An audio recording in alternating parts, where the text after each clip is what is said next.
Sixth question. Arrange the following chronology: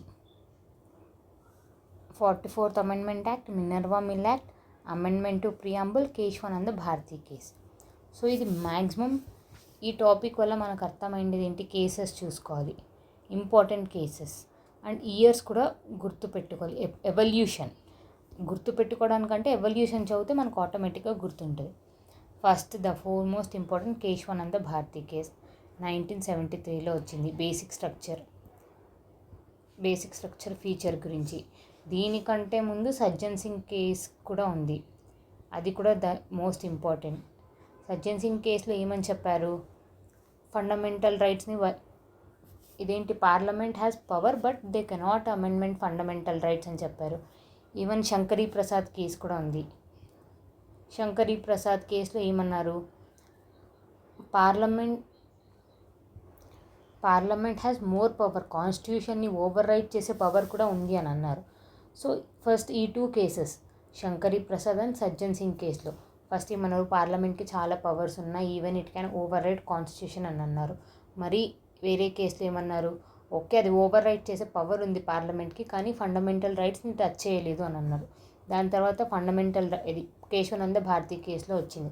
basic structure, fundamental రైట్సే కాదు, basic structures like secularism, unity and integrity, అలాంటి కొన్ని concepts ఉన్నాయి. ఆ కాన్సెప్ట్స్ని even parliament కూడా touch చేయలేదు అని 1973లో వచ్చినది. తర్వాత అమెండ్మెంట్ టు ప్రియాంబుల్. ఈ ప్రియాంబుల్లో ప్రైమ్ మినిస్టర్ ఎవరు, ఇందిరాగాంధీ. ఏ ఇయర్లో, 1976లో 3 వర్డ్స్ యాడ్ చేసింది. నేను ఎలా గుర్తుపెట్టుకున్నానంటే ఎస్ఐసిస్ లాగా, సోషలిస్ట్, సెక్యులర్, ఇంటిగ్రిటీ అనే ఈ 3 వర్డ్స్ యాడ్ చేసింది. ఇది 1976. దీనికి ఈమె నాట్ ఓన్లీ ఈమె యాడ్ చేసిన వర్డ్స్ కాకుండా 1976లో 42nd కాన్స్టిట్యూషనల్ అమెండ్మెంట్ జరిగింది. దాన్ని మినీ కాన్స్టిట్యూషన్ అని కూడా అంటారు. అన్ని నంబర్ ఆఫ్ అమెండ్మెంట్స్ జరిగినాయి. అసలు ఒక కాన్స్టిట్యూషన్ని ఓవర్ రైట్ చేసేలాగా అన్ని అమెండ్మెంట్స్ జరిగాయి. సో 42nd అమెండ్మెంట్ ద్వారా 1976లో అమెండ్మెంట్ టు ప్రియాంబుల్ జరిగింది. దాని తర్వాత 1978లో ద దెన్ ప్రైమ్ మినిస్టర్, అప్పుడు వచ్చిన ప్రైమ్ మినిస్టర్ కొన్ని ఈమె చేసిన యాక్ట్స్ని అన్నీ రాంగ్ చేసేసి ఈయన 44th అమెండ్మెంట్ చేశారు. దాని తర్వాత Minerva mill case, I think so it's 1980sలో. సో ఇలా మనం దాన్ని ఫస్ట్ ఎలా ఎవాల్వ్ అయింది, ఇప్పుడు సజ్జన్ సింగ్, శంకరీ ప్రసాద్, కేశవానంద భారతి కేస్ తర్వాత Gopalan case, Berubari case, Maneka Gandhi case, ఇంకేమి ఐఆర్ కోహ్లే కేస్, అండ్ ఇంకా షాబానో కేస్ కూడా the most important. Navtej Johar Singh case, same sex marriage గురించి. అడల్టరీ కోసం ఒక కేసు వచ్చింది. తర్వాత ప్యాసివ్ యుతనేషియా, యాక్టివ్ యుతనేషియా, ఇలా చాలా ఇంపార్టెంట్ టాపిక్స్ ఉన్నాయండి. ఆ టాపిక్ ఒకసారి చూసుకుంటే మన కేసెస్ ఈజీగా నంబర్ ఆఫ్ టైమ్స్ మనం న్యూస్లో చూస్తూ ఉంటాం ఆ కేసెస్. ద మోస్ట్ ఇంపార్టెంట్ వచ్చి కేశవానంద భారతి కేస్. అలా కాకుండా ఇంకా చాలా కేసెస్ ఉన్నాయి. ఈ వీడియోలోనే ఒకసారి చూద్దాం. ఫస్ట్ దీని ఆన్సర్ చూద్దాం. మన ప్రకారం ఏంటి, ఫస్ట్ జరిగినది కేశవానంద భారతి కేస్ 1973, తర్వాత 1976లో అమెండ్మెంట్ టు కాన్స్టిట్యూషన్. దానికి return DCA. I don't know confirmation. DCA I know. ఇది ఒకసారి చూసేద్దాం. The Kesavananda Bharati judgement delivered on 1973 is a landmark అంటే ఏంటి అంటే దీన్ని బేస్ చేసుకుని నంబర్ ఆఫ్ జడ్జ్మెంట్ని రీరైట్ చేసినారు. సో ల్యాండ్ మార్క్ జడ్జ్మెంట్ అంటారు of Supreme Court of India. ఏ ఆర్టికల్లో కూడా ఒకసారి కమెంట్ చేయండి. The preamble of the constitution of India was amended in 1976. So ఎన్ని టైమ్స్ ఇప్పటివరకు ప్రియాంబుల్ ఆఫ్ కాన్స్టిట్యూషన్ అమెండ్మెంట్ అయ్యింది అని కూడా ఒక క్వశ్చన్. సో ఓన్లీ 1 టైం అయింది, అది కూడా ప్రైమ్ మినిస్టర్ ఇందిరాగాంధీ చేశారు. 42nd కాన్స్టిట్యూషనల్ అమెండ్మెంట్ ద్వారా ఏం యాడ్ చేసింది అంటే socialist, secular and integrity. I told right, SIS to the preamble. ఈ ప్రియాంబుల్ని బేస్డ్ ఆన్ ఏం తీసుకున్నాం, objective resolution of Jawaharlal Nehru December 13th రోజున 1900లో అప్పుడు ఆయన పాస్ చేసినది మనంని ప్రియాంబుల్లాగా తీసుకున్నాం. So once read preamble. మనకు ప్రియాంబుల్లో ఏ టర్మ్ ఎలా ఉంది అని కూడా అడుగుతారు. The amendment also replace the phrase unity of the nation. Unity of the నేషన్ని ఏం చేస్తున్నారు అంటే యూనిటీ అండ్ ఇంటిగ్రిటీ అని యాడ్ చేశారు. ఈ వర్డ్ని యూనిటీ ఆఫ్ ద నేషన్ని కొట్టేసి unity and integrity of the nation అని రాశారు. Think you got unity and integrity of the nation. The 44th amendment of the Constitution of India was enacted in 1978. The amendment was introduced to reverse the changes. చెప్పాను కదండి, ఈమె చాలా ఎక్కువ చేసిందంటే చాలా amendments, చాలా పవర్ని కూడా డిఫరెంట్గా యూజ్ చేసుకోవడానికి ట్రై చేసింది. సో రివర్స్ చేయడానికి the changes made by the 42nd amendment act of Minerva mill union of India 1980. ఇది కూడా landmark judgment. Evolved the Supreme Court of India that upheld and evolved the basic structure doctrine of Constitution of India. మనం ఒకసారి Minerva mill case ఎందుకు అంత landmark judgement కూడా ఒకసారి చూడాలి. ఇప్పుడు ఒకసారి ద మోస్ట్ ఇంపార్టెంట్ జడ్జ్మెంట్స్ చూద్దాం. క్రోమ్లోకి వెళ్ళి డైరెక్ట్ సెర్చ్ చేద్దాం. చూడండి, important judgments of independent India. See what have type important cases in polity UPSC. Important judgments of independent India. ఇప్పుడు చూడండి, కేశవానంద భారతి కేస్, కేర్ versus state of Kerala 1973. This is what we discussed basic structure. దానికంటే ముందు చూడండి, నేను చెప్పాను దానికంటే ముందు శంకరీ ప్రసాద్, సజ్జన్ సింగ్. శంకరీ ప్రసాద్ పార్లమెంట్కి చాలా పవర్స్ ఉన్నాయని చెప్పారు. మళ్ళీ సజ్జన్ సింగ్ కేసులో ఏమన్నారు, అన్ని పవర్స్ ఉన్నాయా అంటే నో, ఎన్ని పవర్స్ ఉన్నా ఫండమెంటల్ రైట్స్ని ఏం చేయలేరు అని. However in Golaknath case the supreme court held that parliament could not amend fundamental rights and this power would be only within the constituent assembly. So Sajjan Singh, Shankari Prasad, Golaknath cases అన్నీ ఏమంటున్నాయంటే పార్లమెంట్కి చాలానే పవర్స్ ఉన్నాయి బట్ ఫండమెంటల్ రైట్స్ని టచ్ చేయలేదు అని. All the 4 amendments brought by the government were challenged in ఏదో ఒక advocate challenge చేసినాడు కేశవానంద భారతి కేసులో అన్ని రైట్స్ ఉన్నాయా అది ఇదని. So Kesavananda Bharati case supreme ఏం తీసుకొచ్చింది, బేసిక్ స్ట్రక్చర్. ఓకే, అది అయిపోయింది. Maneka Gandhi versus union of India 1978. ఈమె ఏంటి, అదొక పెద్ద స్టోరీ అండి. Something she was going to abroad, ఏదో వేరే కంట్రీకి వెళ్ళాలనుకుంది. మేనకా గాంధీ వాళ్ళ mother Indira Gandhi she stopped her అని ఏదో జరిగింది. సో వన్స్ మీకు ఇంట్రెస్ట్ ఉంటే watch that story also. Procedure established by law. మీరు డ్యూ ప్రాసెస్ ఆఫ్ లా చూడరా అని, in the sense procedure, Lalo A procedure ఉంటే అది ఫాలో అవుతారు కానీ అది ఫెయిరా, జస్టిసబులా, నాన్ జస్టిసబులా ఒక్కసారి కూడా ఆలోచించరా అని. సో ప్రొసీజర్ ఎస్టాబ్లిష్డ్ బై లా ఎవరిది అంటే British government. Due process of law ఎవరిది అంటే యుఎస్ఏ గవర్నమెంట్ది. సో అప్పటి నుంచి ఇంకటి నుంచి మనం procedure just like that follow అయిపోవడం కాదు, డ్యూ ప్రాసెస్, ఫెయిర్నెస్, రీజనబుల్గా ఉందా, లాజికల్గా ఉందా కూడా చూసుకోవాలి అని అన్నది Maneka Gandhi case. Mohammed Ahmed Khan versus Shah Bano case. Shah Bano అనే ఒక ముస్లిం అమ్మాయి. యాక్చువల్లీ మనకు 2 type ఆఫ్ లాస్ ఉంటాయి, personal laws, civil laws. Personal laws అంటే ఏంటి అంటే ఇప్పుడు మ్యారేజ్ అనేది హిందూ మ్యారేజ్ ఒకలాగా జరుగుతుంది, సిక్ మ్యారేజ్ ఒకలాగా జరుగుతుంది, ముస్లిం మ్యారేజ్ ఒకలాగా జరుగుతుంది. వాళ్ళకి డైవర్స్ ఇవ్వాలంటే ఒకలాగా జరుగుతుంది, వాళ్ళు ఒకవేళ పిల్లల్ని తీసుకోవాలి ఇన్ ద సెన్స్ అడాప్షన్ అంటే ఒకలాగా జరుగుతుంది. సో వాళ్ళ ఈవెన్ ముస్లిమ్స్లో at a time 4 members marriage చేసుకున్నా అది తప్పు కాదు. అదే హిందూస్లో అయితే ఒకలాగా, even inheritance of property. So దీన్ని పర్సనల్ లాస్ అంటారు. మేము రిలీజియన్ని అడాప్ట్ చేసుకున్నాం, సో మా రిలీజియన్ని మేము ఎలా ముందుకు కొన్ని ఇయర్స్ నుంచి ఇలా కొనసాగుతున్నాం, సో ఇలానే ఉంటుంది మా రిలీజియన్. ఈ పర్సనల్ లాస్లో మీరు ఇంటర్ఫియర్ అవ్వకండి. కోర్ట్ ఇంటర్ఫియర్ అవ్వకండి అంటే 100% ఇంటర్ఫియర్ అవ్వకండి అని కాదు. సో మ్యాక్సిమం ఈ లాస్నే గైడ్ చేసేలా గుర్నియండి, సివిల్ లాస్. కానీ ఈ పర్సనల్ లాస్ ఎలా అంటే ఉమెన్ రైట్స్ అన్నీ తీసేసుకుంటున్నాయి. ఇన్ ద సెన్స్ ఆమెని జస్ట్ ట్రిపుల్ తలాక్ అని 3 times అనగానే డైవర్స్ ఇచ్చేయడం, తనకు మళ్ళీ మెయింటెనెన్స్కి ఏమీ ఇవ్వకపోవడం, అలా so many cases were going on. So ఇప్పుడు కోర్ట్ ఇంటర్ఫియర్ అయింది. ఈవెన్ దో అది పర్సనల్ లా అయినా ఒక హ్యూమన్ దట్ టు ఒక ఉమెన్ యొక్క రైట్స్ అన్నీ మీరు తీసేసుకుంటున్నారు, ఆమెకు కూడా మెయింటెనెన్స్కి అన్నీ ఇవ్వాలి అని వచ్చినదే Mohammad Ahmed Khan versus Shah Bano case. Delivered a judgement on maintenance a divorced Muslim woman. ముందైతే ఇచ్చేవాళ్ళు కాదు, జస్ట్ డైవర్స్ ఇచ్చేసి వదిలేసేవాళ్ళు. It laid down ground for thousands of women to make legitimate claim which they were not allowed before.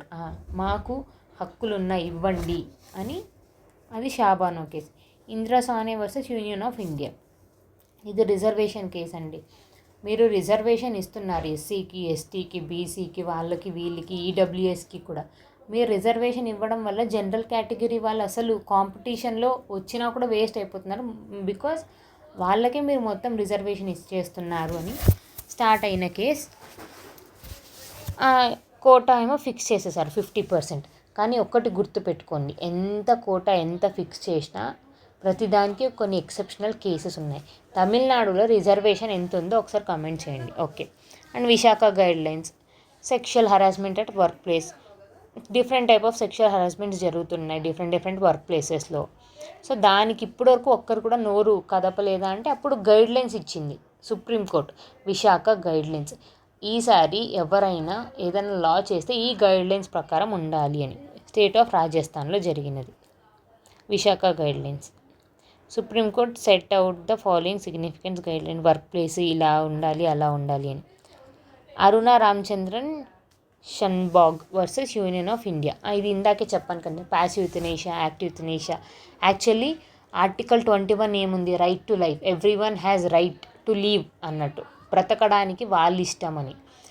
చంపడానికి ఇష్టం ఉందా లేదా? నన్ను ఎవరన్నా వచ్చి చంపేస్తే ఐ క్యాన్ ఫైట్, నేను బ్రతకాలనుకుంటున్నా అని. కానీ ఎవరన్నా నన్ను వచ్చి చంపండి అని అడిగే వీలుందా అనేది స్టార్ట్ అయ్యేది active euthanasia, passive euthanasia. Active యుథనేషియా అంటే ఏదన్నా ఇచ్చి చంపడం. సమ్ ఇచ్చి చంపండి అంటే సమ్ పాయిజన్ ఇచ్చి అలా కాదు, వాళ్ళే కోరుకుంటారు. ఆరెల్స్ మనం చూడలేక చాలా అంటే చాలా కష్టాలు ఇన్ ద సెన్స్ బాడీ మొత్తం బ్లీడ్ అయిపోతుంది. So what we need to do, ఇంకా వాళ్ళని ఏ పరిస్థితుల్లో మనం కాపాడలేము. ఏం చెయ్యాలి అంటే మనమే ఏదన్నా ఇచ్చి చంపేయచ్చు ఆ ఘోరం చూడలేక అలా. So it's active euthanasia. Passive euthanasia అంటే ఏమి ఇవ్వకపోవడం, స్లోగా. ఇప్పుడు కొంతమందికి క్యాన్సర్ ఎంత హెవీగా వచ్చేసి ఉంటుందంటే మనం ఏం చేసినా వేస్ట్. మనం చేసే కొద్దీ మన దగ్గర ఉండే మనీయే వేస్ట్ అయిపోతుంటుంది, కానీ వాళ్ళకి మాత్రం రీకవర్ అవ్వదు. ఈవెన్ వాళ్ళు ఆల్రెడీ ఒక పెయిన్ అండర్గో అవుతుంటారు. ఈవెన్ మనం ఒకవేళ మెడిసిన్ ఇచ్చినా ఇంకా ఎక్కువ పెయినే సఫర్ అవుతారు. సో వాళ్ళు ఏమంటారు, అసలు మాకు మెడిసినే ఇవ్వకండి అని. సో అలా మెడిసిన్ ఇవ్వకుండా చంపేయడం. ఒకటేమో మెడిసిన్ ఇచ్చి సమ్ పాయిజన్ ఇచ్చి చంపేయడం, ఇంకొకరికేమో ఏమి ఇవ్వకుండా చంపడం. So Aruna Ramachandran Shanbaug versus union of India. దీంట్లో ఏమంటే లివింగ్ విల్ గురించి. Lily Thomas versus union of India. ఇది రిప్రజెంటేషన్ ఆఫ్ పీపుల్ యాక్ట్. ఇది ఒకసారి ద ఇంపార్టెంట్ కేస్ ఇది కూడా ఒక్కసారి మీరు చదివి నాకు కమెంట్ చేయండి. Lily Thomas case of union of India దీని గురించి. ఇలానే అండి ఈ ఎమ్మెల్యేస్, ఎంపీస్ కన్విక్షన్, వాళ్ళకు డిస్క్వాలిఫికేషన్ ఉందా లేదా అని Lily Thomas case. Puttaswamy case, right to privacy. Aadhaar కార్డులో మీరు ఏందేందో డీటెయిల్స్ అది ఇది అంటున్నారు, ఎప్పుడు పడితే అప్పుడు ఇవ్వండి అంటున్నారు, దాంట్లో ఉండే డేటా మీరు స్టోర్ చేసుకుంటున్నారు, దాంట్లో నా ఫ్యామిలీకి సంథింగ్ ప్రైవసీని చేస్తున్నారు. Right to privacy A article, అది కూడా కమెంట్ చేయండి. తర్వాత నవతేజ్ సింగ్ జోహర్. చెప్పాను కదండి, డీక్రిమినలైజేషన్ ఆఫ్ హోమోసెక్షువాలిటీ. ఒకప్పుడు గే మ్యారేజెస్ అంటున్నారు, ఈ మధ్య లెస్బియన్ మ్యారేజెస్ అంటున్నారు. సో సేమ్ సెక్స్ మ్యారేజ్ చేసుకోవచ్చా చేసుకోకూడదా? ఒకప్పుడు అయితే అది ఏంటి, క్రిమినల్. ఇప్పుడు డీక్రిమినలైజ్ చేశారు. చాలామంది కన్ఫ్యూజ్ అవుతారు, డీక్రిమినలైజేషన్ అన్నా లీగలైజేషన్ అన్నా ఒకటే అని. There is a difference between criminalisation, decriminalisation and లీగల్గా ఇంకా వ్యాలిడ్ కాదు. లీగల్గా వ్యాలిడ్ అవ్వడానికి ఇంకా చాలామంది ఫైట్ చేస్తున్నారు. But it not a criminal act. ఒకప్పుడు అయితే criminal act, now it's decriminalized. So section 377 of Indian penal code unconstitutional అది ఇది. So the most important cases. ఇంకా కొన్ని ఇంపార్టెంట్ కేసెస్ ఉన్నాయి, ఒక్కసారి వేరే వెబ్సైట్లో చూద్దాం. This is not promotion of Drishti anything, but this is I feel like it authenticate, చాలా మంచివి ప్రొవైడ్ చేస్తున్నారు అని. ఇదండి ఇక్కడ ఇటు Berubari union case. Berubari union case ఏమని చెప్తుంది, మీరు ఇండియా నుంచి ఏదన్నా తీసుకోవడానికి అమెండ్మెంట్ అవసరం లేదు, బట్ ఇండియా నుంచి మీరు సంథింగ్ ఏదైనా ల్యాండ్ వేరే వాళ్ళకి ఇచ్చేస్తున్నారు అంటే యూ నీడ్ టు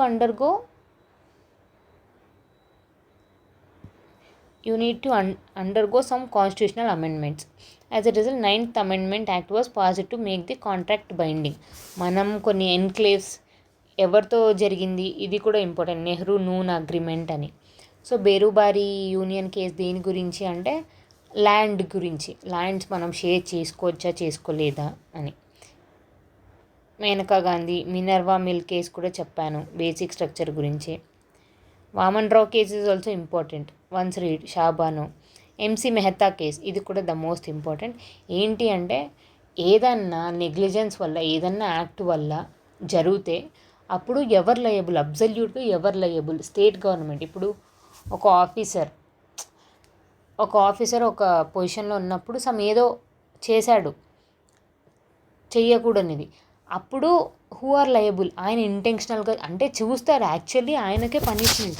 కానీ స్టేట్ ఇప్పుడు కొన్ని బిల్డింగ్స్ పడిపోతే అక్కడ ఉండే పర్సన్స్ గవర్నమెంట్ ఎంప్లాయీస్ది రెస్పాన్సిబుల్లా, లేక గవర్నమెంట్ వచ్చి లయబుల్లా, స్టేట్ గవర్నమెంట్ లయబుల్లా, లేక ఆఫీసర్ నుంచి పే చేయాలా? ఒక బిల్డింగ్ మీరే కదా సార్ ఉండేది, ఆ బిల్డింగ్ పడిపోయినప్పుడు మీరు అక్కడే ఉన్నారు, మీరు చూసుకోవాల్సిన అవసరం లేదా అంటే ఆయన ఏమంటాడు, ఇది నా బిల్డింగ్ కాదు, నేను ఈవెన్తో ఉంటున్నా, నేను కాదు ఇక్కడ లయబుల్, ఒక పర్సన్ మీద పడింది అలా.